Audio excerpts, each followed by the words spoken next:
안녕하세요. 4장 강의를 시작하도록 하겠습니다. 4장의 제목은 클래스의 완성이죠. 왜 클래스의 완성이냐면 우리가 3장에서 클래스에 대한 기본적인 개념을 공부하긴 했지만 그것은 C에서 C++로 넘어가는 과정에 있어서의 클래스를 설명한 거지 클래스의 본질을 갖다 설명했다고 이야기하기엔 좀 어렵습니다.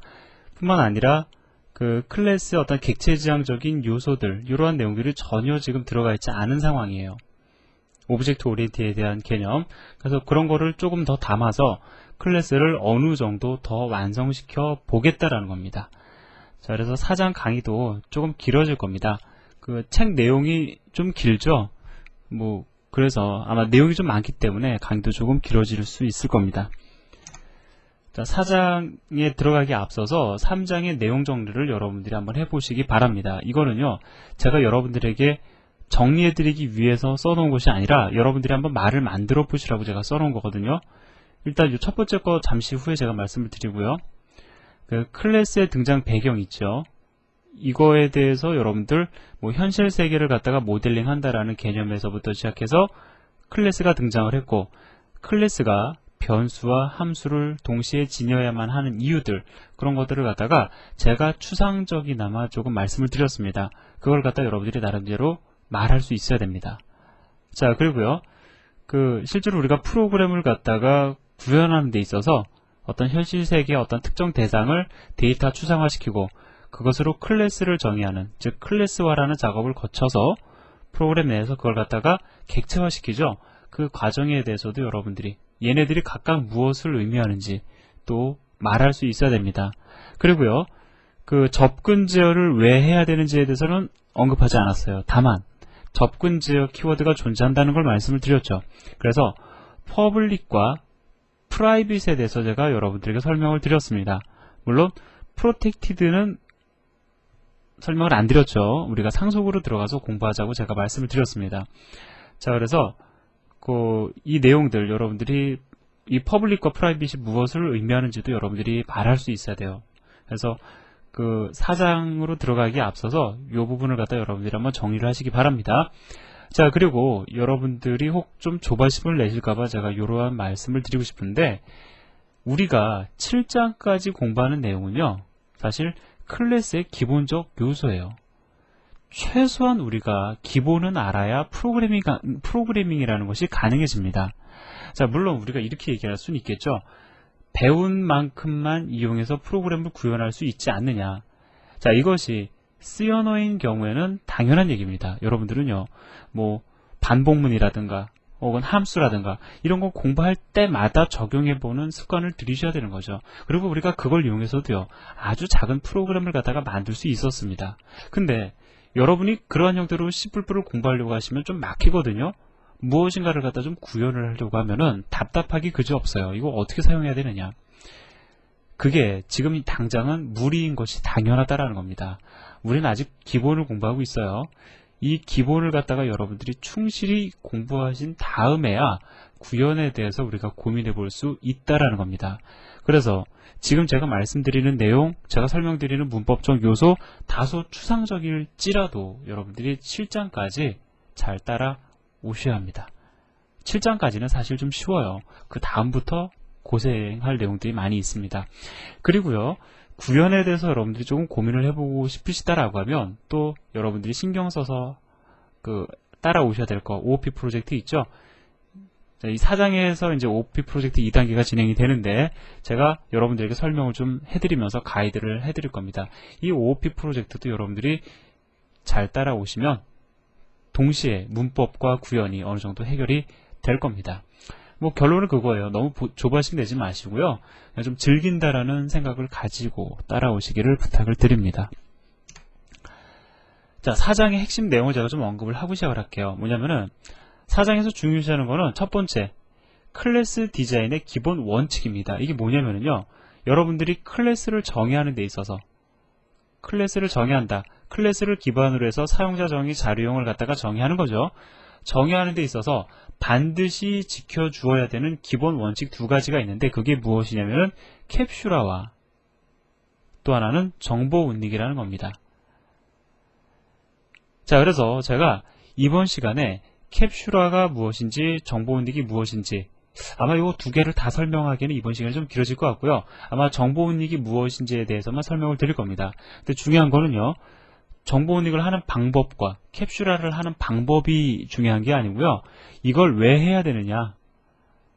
사실 여기에 제가 초점을 맞춰서 설명을 드릴 겁니다. 그거를 갖다가 잘 파악하셔야 돼요.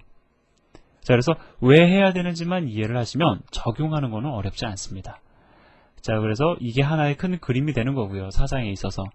두 번째 사장에 있어서의 큰 그림은 클래스의 객체, 우리가 생성하는 방법 안다 할지라도 방법을 아는 게 중요한 게 아니고요. 클래스 객체의 생성과 소멸 과정을 이해하는 것이 중요합니다. 자, 그 과정을 공부하다 보면 무엇이 나오냐면 생성자라는 개념을 우리가 공부하게 될 거고요. 소멸자라는 개념도 공부하게 될 겁니다. 이것도 문법적 요소를 기반으로 제가 설명을 드리면 아마 여러분들 정도의 수준이라고 하시면은 이거 당장 이해하는데 아마 10분이면 충분할 거예요. 그런데 생성자가 왜 필요한지, 소멸자가 왜 필요한 것인지, 왜 C++에서는 이러한 문법적 요소를 두었는지, 그것에 대한 유용성 혹은 필요성을 여러분들이 이해하시는 것이 중요합니다. 자, 왜 필요로 하느냐, 이거를 이해하는 게 사실은 중요하다라는 거죠.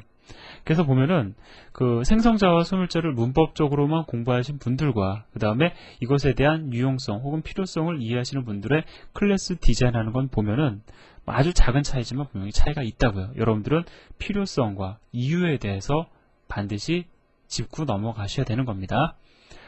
자, 그래서 이러한 내용들을 가지고 제가 여러분들에게 강의를 진행을 할 텐데 이거를 갖다가요, 제가 시나리오로 묶어서, 그러니까 시나리오 어떤 소설을 만든다는 건 아니고요. 소설을 쓴다는 건 아니고, 이렇게 좀 흐름을 갖다가 두고요. 독립적으로 설명 안 하고 계속 연결해서 여기까지 이야기가 진행이 될 겁니다. 그러기 위해서 저도 좀 노력을 많이 해야 되거든요. 중요한 거는 제가 여러분들에게 말씀드리는 내용들이 있죠. 그거를 갖다가 하나의 시나리오로 묶어서 이해하시라는 거예요. 그래서 사장 딱 수업이 끝나고 나면은 여러분이 클래스에는 디자인의 기본 원칙이 있는데 무엇과 무엇이 있고 이것을 왜 지켜줘야 하며 그걸 기반으로 해서 클래스를 정의하고 그 클래스를 기반으로 해서 객체를 생성할 때 생성 과정은 이렇게 되고 소멸 과정은 이렇게 되는데 그렇기 때문에 생성자와 소멸자가 이러한 장점을 우리에게 제공을 한다. 이렇게 얘기가 딱 말할 수 있으면 여러분들 사장에 있는 내용을 100% 소화한 거라고 말씀드릴 수 있습니다. 자, 그리고요, 들어가기에 앞서서 제가 좀 여러 가지 말씀을 많이 드리는데, 아직까지는 우리가 지금 C 공부하는 거와 다르게 이 C라는 랭귀지를 공부할 때와 다르게 이 C++이라는 거는요, 상당히 추상적인 개념들이 많이 있습니다. 이거를 갖다가 여러분과 제가 직접 대면해서 강의를 하면 여러분들이 이해하실 수 있는 적절한 예제, 서로 대화를 통해서 여러분들이 이해할 수 있는 어떤 도메인을 제가 포커스를 맞출 수가 있는데, 지금 우리가 온라인상이니까 그게 안 되잖아요. 그래서 가장 일반적인 예제를 가지고 제가 일반적으로 대부분의 학생들이라고 하니까 좀 그러네요. 여러분들이 이해하실 수 있도록 제가 포커스를 맞춰야 되거든요. 그렇기 때문에 제가 좀 여유를 지니고 강의를 진행을 하도록 하겠습니다. 자, 이제 들어가도록 하죠. 자, 우선 정보은닉의 필요성에 대해서 먼저 이야기를 해보도록 하겠습니다. 정보은닉, 정보은닉이다. 보통 우리가 인포메이션 하이딩이라고 얘기하기를 합니다. 자, 정보은닉의 필요성이 무엇인지를 갖다가 이야기하기에 앞서서 여러분들과 제가 한 가지 가정을 해야 돼요. 자, 어떠한 가정이 들어가냐면, 자, 이러한 프로그램을 우리가 작성한다고 가정을 해봅시다. 이거 여러분들 보신 적 있으실 거예요. 그림판. 알고 계시죠? 이거 모르신다라고 하면 지금 여러분들 윈도우즈라는 운영체제에 기본적으로 포함이 되어 있는 어플리케이션이니까 한번 띄우셔서 한번 이렇게 조작해 보시기 바랍니다. 그림 그릴 수 있는 프로그램이죠. 자, 이러한 그림 그릴 수 있는 프로그램을 갖다가 우리가 C로 구현을 하던 C++로 구현을 하던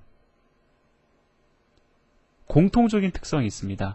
어떠한 공통적인 특성이 있냐면, 자, 이 공통적인 특성을 말씀드리기에 앞서서, 자, 이 그림판에 대해서 제가 좀 설명을 드리면은요, 자, 그림판은요, 어떤 형태로 그림이 그려지냐면, 자, 마우스를 클릭을 합니다. 예를 들어서 여러분이 이쪽을 클릭을 했어요.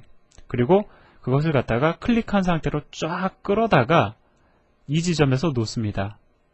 그러면 클릭한 지점과 마우스가 놓인 지점에 대한 정보가 프로그램으로 들어가서 이 정보를 기준으로 해서 자, 이렇게 그림을 그려줍니다. 그러한 기능을 지니고 있는 프로그램이 그림판이에요. 자, 그러다 보니까 가장 중요한 요소 중에 하나가 무엇이냐면, 잘 다루어져야 되는 요소 중에 하나가 뭐냐면 바로 여러분이 클릭을 한 XY 좌표, 그죠?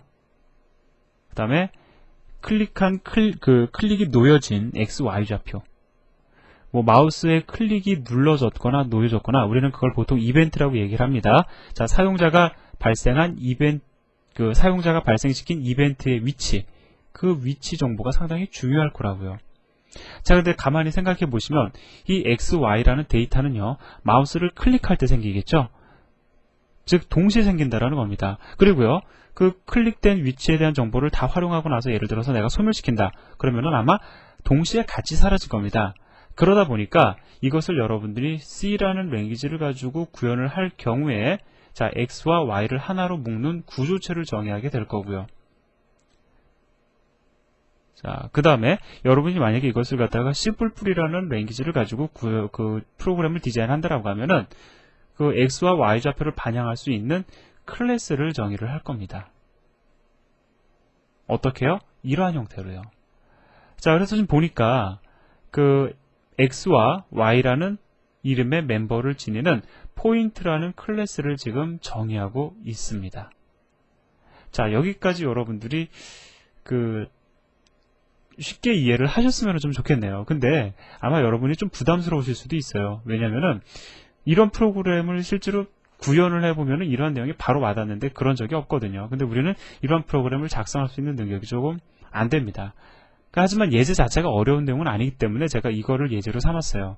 여러분들 아마 직관적으로 이해하시기에 어려움은 없을 겁니다. 뭐 여기까지만 따라오셨더라고 하면 이 예제는 충분히 이해를 하신 거예요. 자, 그러면 뭐 여차저차 해서 결국은 이러한 형태의 자료형이 하나 정의되었다. 이게 중요한 겁니다. 자, 이게 중요한 사실이에요.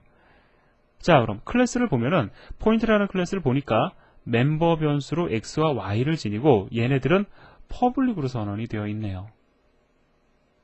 자, 퍼블릭으로 선언이 되어 있습니다. 그러면 이러한 클래스의 정의는 여기서 보니까 정보 은닉의 필요성, 뭐 얘기하는 걸로 봐서 모든 클래스들은 기본적으로 정보가 은닉되어야 한다라는 것 같은데 무엇을 정보 은닉이라고 하는지 우리는 아직 몰라요. 그죠?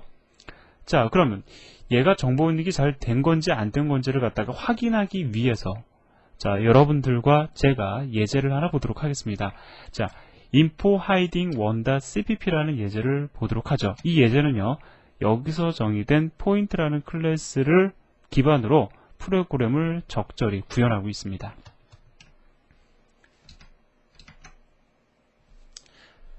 자, 여기 보면은요, 포인트라는 클래스가 있습니다. 자, 포인트라는 클래스가 있는데 이 포인트라는 클래스에다가 우리가 한 가지 가정을 지금 하나 하려고 해요. 어떠한 가정을 갖다가 제가 하려고 하냐면 잠깐 다시 돌아가서요. 자, 여러분들 보시면은 지금 이렇게 만약에 우리가 이러한 형태로 프로그램을 갖다 디자인을 한다라고 하면 그 기준이 있어야 될 거라고요. 어떠한 기준이냐면은 이 화이트보드에 그 좌표 값을 갖다가 나타낼 수 있는 기준이 있어야 될 겁니다. 자, 프로그래머가 이거를 갖다가 정의한다고 가정을 해보자고요. 여러분과 제가 우리가 그 화이트보드에 대한 이 그림판에 대한 그 X, Y 좌표에 대한 기준을 갖다가 정의한다고 가정을 해봅시다. 저는요, 제 생각엔 좌상단 좌표를 갖다가 0, 0으로 하면 좋을 것 같아요. 왜 이렇게 하면 좋으냐면 책에 그렇게 나와 있으니까, 그죠? 똑같이 맞춰주자라는 겁니다. 자, 책에 보면은 그 그림판의 우하단 좌표를 갖다가 얼마로 잡아주고 있죠? 자, 100, 100으로 잡아주고 있죠? 자, 이거를 갖다가 우리가 정의한 논리좌표라고 이야기를 해보자라는 겁니다. 자, 그러면 마우스가 클릭되었을 때 그 클릭된 점의 위치는 항상 0 이상 100 이하가 될 겁니다. 왜 그런지 아시겠죠? 자, 지금은 여러분들이 이게 왜 0이고 이게 왜 100이냐 라고 저에게 오히려 질문을 주실 수도 있을 거예요.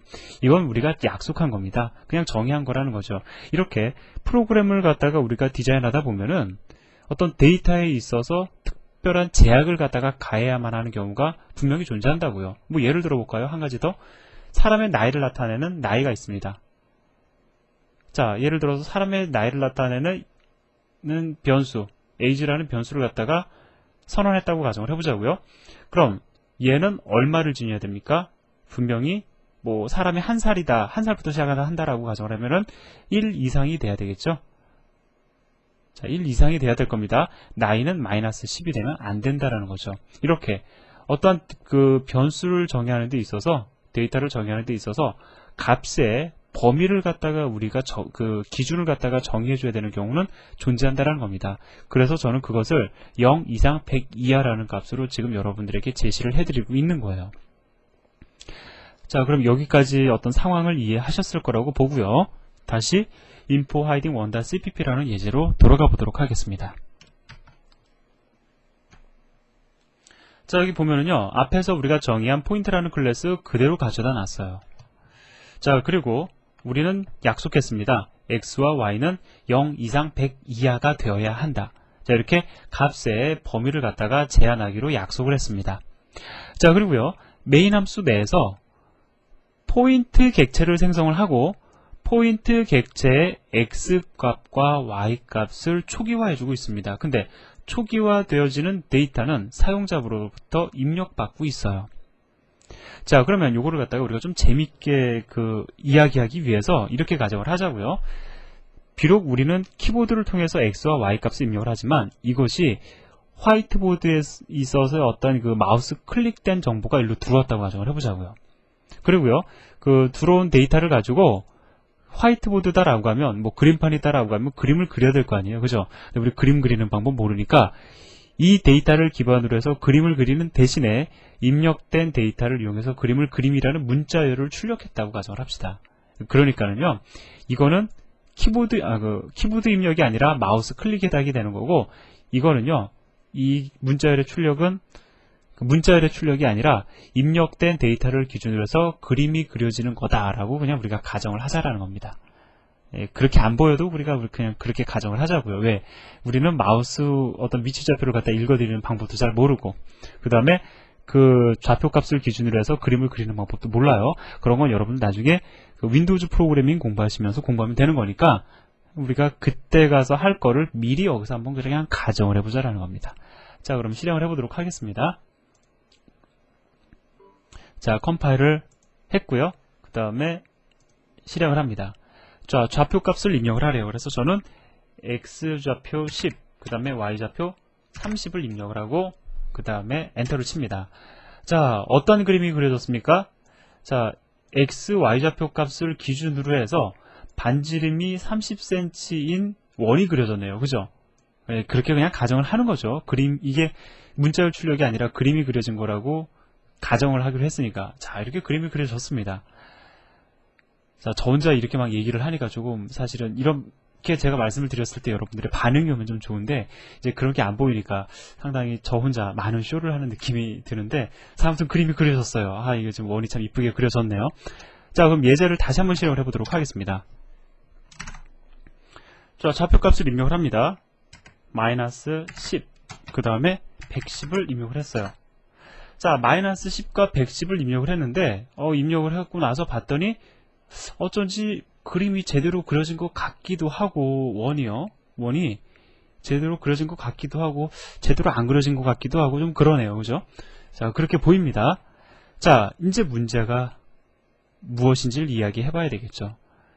자, 무엇이 문제냐면, 일단은 사용자가 잘못된 값을 입력했다라는 것이 문제입니다. 그런데요, 생각해보세요. 마우스로 클릭을 하는데 잘못된 값이 입력될 리가 있겠습니까? 거의 없겠죠.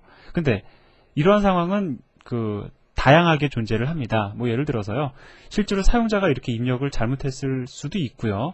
뭐 그림 그리는 프로그램이 아니라 다른 프로그램으로 우리가 확장을 해서 이야기를 해보면, 아니면 프로그래머가 어떠한 모듈을 갖다가 잘못 디자인을 해서 이러한 문제가 생길 수도 있어요. 자, 결과적으로 중요한 사실은 지금 결과적으로 중요한 사실은요, 뭐냐면, 사용자가 x값으로 지금 마이너스 10을, 그 다음에 y값으로 110을 입력을 했는데, 그 값이 포인트 객체 P의 X와 Y를 초기화했다라는 데 문제가 있는 겁니다. 그죠? 왜냐면 우리가 포인트 클래스를 갖다 정의할 때 이런 약속을 했어요. 반드시 포인트 클래스는 X와 Y가 0 이상 100 이하이어야 한다 라고 약속을 했습니다. 그런데 실제 실행을 해봤더니 어떻습니까? 잘못된 값이 들어갔잖아요. 이거 문제라는 거죠. 근데 문제를 갖다가 여러분들이 잘 파악을 하셔야 됩니다. 잘못된 값이 들어간 것도 문제지만 그보다 더 큰 문제는 뭐냐면요. 이러한 값의 입력을 허용했다라는 것도 문제가 되긴 하지만 그보다 더 큰 문제는요.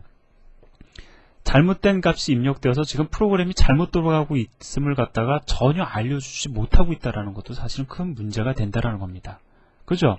왜냐하면 비록 값이 잘못 들어왔다라고 할지라도 그 프로그램을 실행해 봤을 때 문제점이 확실히 드러나면은 그 문제를 갖다가 해결하면 될 거라고요. 어차피 사람은 실수하기 마련이니까 그 실수 자체를 탓할 수는 없는 겁니다. 하지만 탓해야 될 대상은 잘못이 발생을 했는데 그 잘못이 발생했음을 갖다가 확인하지 못하는 그러한 상황을 사실은 우리는 더 한탄해야 된다는 거죠. 지금 이 상황이 그러한 상황입니다. 자, 그럼 그 원인이 무엇인지 얘기를 해보도록 하죠. 제가 프로그램으로 여기로 좀 돌아올 상황이 아닌데 죄송합니다. 자, 가장 큰 문제는 뭐냐면 포인트라는 객체의 private member, 죄송합니다. 퍼블릭으로 선언이 되어 있는 이 멤버 X, Y에 직접 접근할 수 있는 권한이 있기 때문에 이러한 문제가 생긴 겁니다. 자, 퍼블릭이라는 선언은 그 멤버가 내부, 외부, 클래스 내부나 클래스 외부나 누구나 다 접근할 수 있도록 멤버를 갖다가 오픈한다라는 뜻이 되잖아요. 그러다 보니까 자, int x, int y. 비록 우리는 논리적으로 얘네들은 0 이상 100 이하의 값을 진행한다라고 이야기했지만 얘는 int형 데이터죠. 그렇기 때문에 이 범위를 벗어나는 값도 사실은 넣을 수 있다고요. 그죠? 그래서 직접 접근을 했을 때에는 이렇게 이러한 범위를 벗어나는 값의 입력을 갖다가 막을 수 있는 방법이 없다라는 겁니다. 무엇이 문제라고요? 직접 접근을 허용했다라는 것 자체가 문제라는 겁니다. 그럼 그 문제를 해결하기 위해서는 어떻게 해야 될까요? 직접 접근을 못하도록 막아버리면 돼요. 그죠? 그래서 자, 클래스 외부에서 직접 접근하는 이렇게 잘못된 입력이 발생할 수 있으니까 이런 걸 막기 위해서 X와 Y를 갖다가 프라이빗으로 선언을 했습니다. 자, 그럼 이거 컴파일하면 분명히 여기서 에러가 발생이 될 거니까 자, 이 부분을 갖다 주석 처리를 했어요. 자, 문제가 해결이 된 겁니까? 아직 해결이 안 됐죠. 왜냐면 이거 얼마나 무책임합니까? 클래스를 정의하는 데 있어서 모든 멤버가 다 프라이빗이에요. 그러면 포인트 객체 생성을 할 수 있을지 몰라도 생성하고 나서 이거 사용할 수 있습니까? 활용이 불가능하죠. 자, 그래서 얘네들에게 직접 접근은 할 수 없지만 이것은 허용하면 안 되는 거니까요. 오류의 원인이 되니까 직접 접근은 못하지만 간접 접근할 수 있는 방법을 우리가 제공하기로 하자고요. 자, 그러면 우리가 이제 이 시점에서 info-hiding to.cpp라는 예제를 봐야 되는데 직접 보지 말고 우리가 좀 고민해 보면서 우리가 이 예제를 조금 바꿔보기로 하겠습니다. 자, 간접적인 접근을 어떻게 허용하면 좋을까요? 자, 어떠한 방법이 있냐면 자, 퍼블릭으로 우리가 멤버를 추가해 주자라는 겁니다. 어떤 멤버를 추가하는지 한번 보세요. 자, void setx라는 함수를 제가 정의를 하고 있네요. 인자값으로 자, 이 함수는요, setx라는 함수는 전달되는 인재를 언더바 x라는 변수로 담아서 무엇을 하냐면요, x 값을 갖다가 언더바 x로 초기화합니다. 자, 그럼 우리가 이 코드를 좀 보아서 좀 해석을 좀 해볼까요? 포인트 클래스에 보면 private member x가 있어요. 외부에서 접근 불가능합니다. 왜? private이니까. 그런데 setx라는 함수는 x라는 멤버가 선언이 되어 있는 클래스에 같이 선언된 함수입니다. 자, 따라서 클래스 내부에 해당이 되니까 이렇게 접근하는 거 가능하다고요. 그죠? 자, 뿐만 아니라 얘는 퍼블릭 멤버죠? setx라는 함수는 퍼블릭 멤버입니다. 그렇기 때문에 외부에서도 접근이 가능하죠. 자, 그러면 우리는 이 예제를 어떻게 구성할 수 있습니까? 자,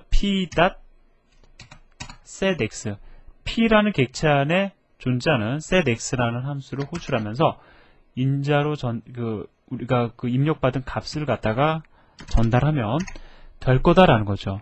자, 그러면 main이라는 함수에서는요, P 객체 안에 존재하는 X에 직접 다이렉트하게 접근할 수는 없지만 setX라는 함수를 통해서 간접 접근할 수는 있다라는 겁니다. 바로 이것이 정보 은닉이에요. 자, 무슨 얘기냐면은 정보다. 여기서의 정보라는 것은 데이터, 멤버 변수를 이야기하는 겁니다.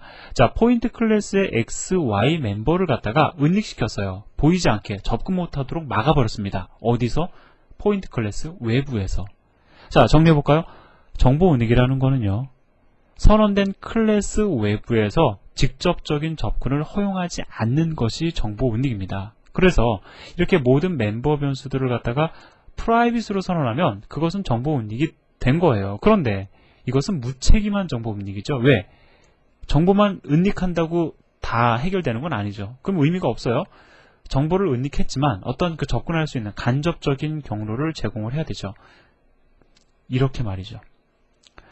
자, 그러면 이제 우리가 다시 한번 예제를 컴파일하고 실행해 보도록 하겠습니다. 자, 컴파일을 했고요. 실행을 합니다. 자, 물론 Y좌표 초기화는 안 이루어질 겁니다. 자, 마이너스 10, 그 다음에 뭐 마이너스 100 엔터를 치니까 여전히 뭐 전혀 문제 없다는 듯이 그냥 입력된 데이터를 이용해서 그림을 그림이라는 문자 열만 출력해주고 끝내고 있어요. 자, 정보 은닉이 되었음에도 불구하고 그 문제는 여전히 해결되지 않았습니다. 왜 해결이 안 되고 있죠? 왜 여전히 X에는 마이너스 10이라는 값이 입력되어지고 있는 겁니까? 그 이유가 어디 있습니까? 자, 그 이유가 어디 있냐면 인자로 전달된 값을 그냥 다이렉트하게 대입해버리고 있기 때문에 정보 은닉이라는 것은 무늬만 정보 은닉이지 이 경우에 실질적인 정보 은닉은 안 이루어진 거예요. 자, 그런데 한번 보자고요. 직접 접근을 한다라고 하면은 무엇이 불가능합니까? 아니, 다시 말씀을 드릴게요.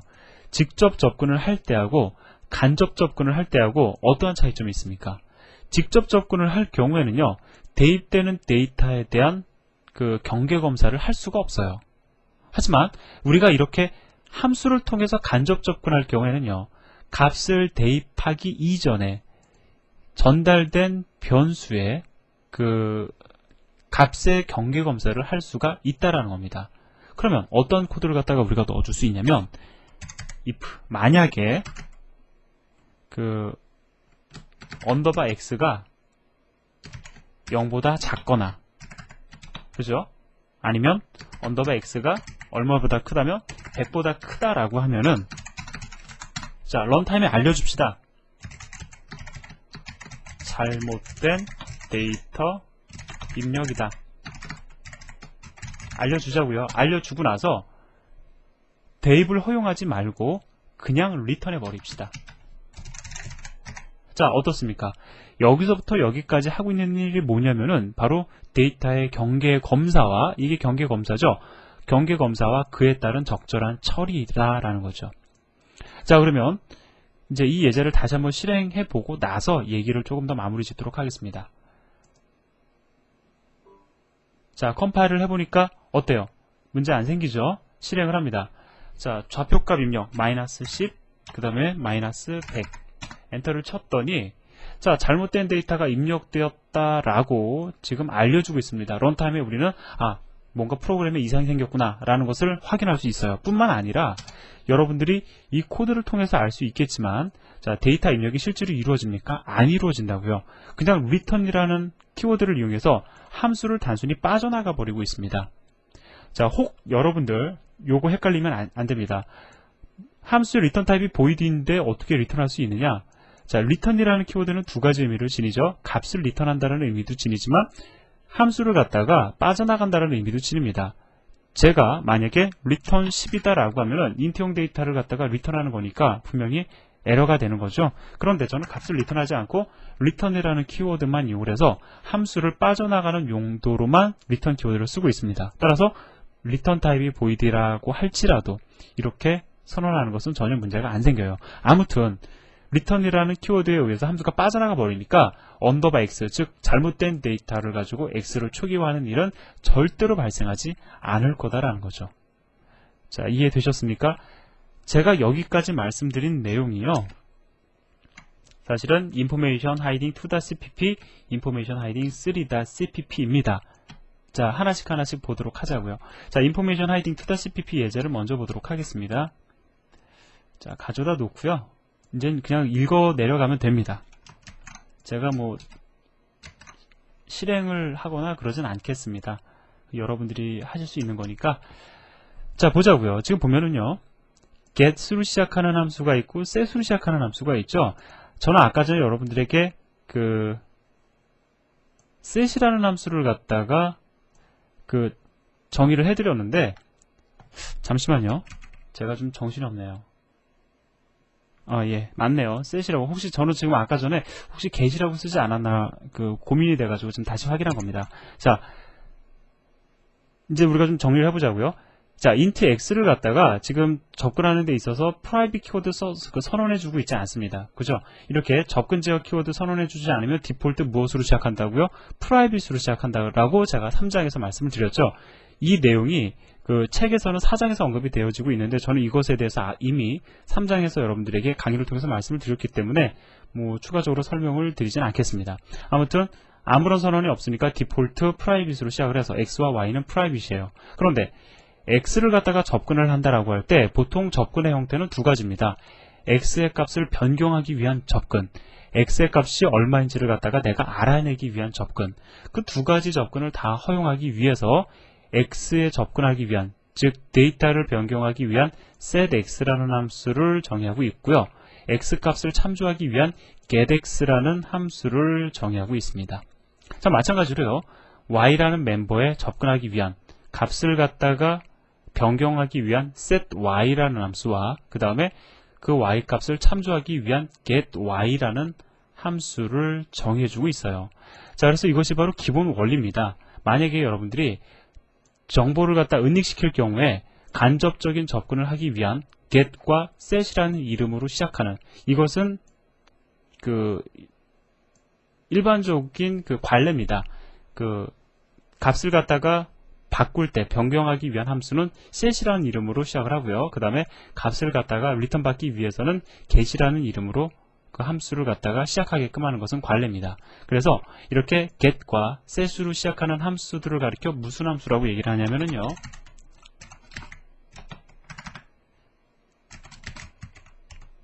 access 메소드라고 얘기를 합니다. access 메소드라는 것은 함수란 뜻이에요. 그래서 이러한 부류의 함수들을 갖다가 우리가 access 메소드라고 얘기를 해요. 정보를 은닉시켜주고 나면은 그 데이터들에 접근하기 위한 access 메소드를 적절히 여러분들이 제공을 하셔야 되는 겁니다. 자, 그런데 이거는 여전히 문제가 있죠. 무늬만 정보 은닉이지 실질적인 정보 은닉은 안 되는 상태입니다. 자, 그래서 이걸 어떻게 바꿔줘야 되냐면,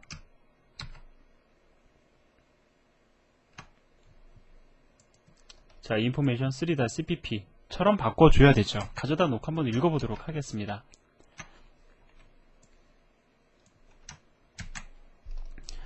자, 어떻습니까? 그 getx와 그 gety라는 함수는 뭐 정보 은닉한 상태에서 뭐 경계 검사할 거 없죠, 사실. 그냥 값을 리턴해주면 끝나니까. 근데 실제로 데이터의 값을 변경하는, 멤버 변수의 값을 변경하는 setx와 sety라는 함수는 값을 입력받기에 앞서서, 값을 변경하기에 앞서서 경계 검사를 이렇게 해주고 있습니다. 이것이 바로 그 실질적인 정보 은닉에 해당이 된다라는 거죠. 자, 그래서 여기까지 제가 그 정보 은닉을 해야 되는 이유, 그 다음에 그 방법들 말씀을 드렸는데, 정보 은닉은 쉬워요. 여러분들 여기까지만 이해를 하셨으면 어떠한 클래스든지 정보 은닉할 수 있습니다. 왜? 멤버 변수 다 프라이빗으로 선언하면 되는 거고, 그 멤버 변수에 접근할 수 있는 액세스 메소드를 제공을 하되, 단 경계 검사하는 루틴을 필요하다라고 하면 적절히 제공해주면 되는 거니까. 자, 그렇기 때문에 뭐 어려울 게 전혀 없습니다. 자, 그럼 이제 돌아와서 이번 강의의 마무리를 짓도록 하겠습니다. 자, 정보 은닉의 필요성 무엇입니까? 프로그램의 안정적 구현. 왜 안정적 구현이라고 얘기를 하죠? 정보 은닉을 적절히 해주실 경우에는 잘못된 값이 들어오는 것을 막을 수 있을 뿐만이 아니라 잘못된 값이 들어왔을 때 그에 따른 어떤 그 경고 메시지를 출력하는 그러한 형태로 우리가 프로그램을 구현할 수도 있는 거죠. 그리고 뭐 아무튼 다 말씀을 드렸네요. 자, 그래서 여기까지 해서 정보 은닉에 대한 내용을 마무리를 지었고요. 그 다음에 이제 캡슐화에 대해서 말씀을 드려야 되는데, 이건 조금 더 추상적이에요. 얘기가 조금 더 추상적으로 얘기가 흘러갈 수 있는데, 자, 이거에 관련된 내용은 제가 다음 시간에 이어서 진행을 하도록 하겠습니다. 여러분들 첫 시간 수고하셨습니다.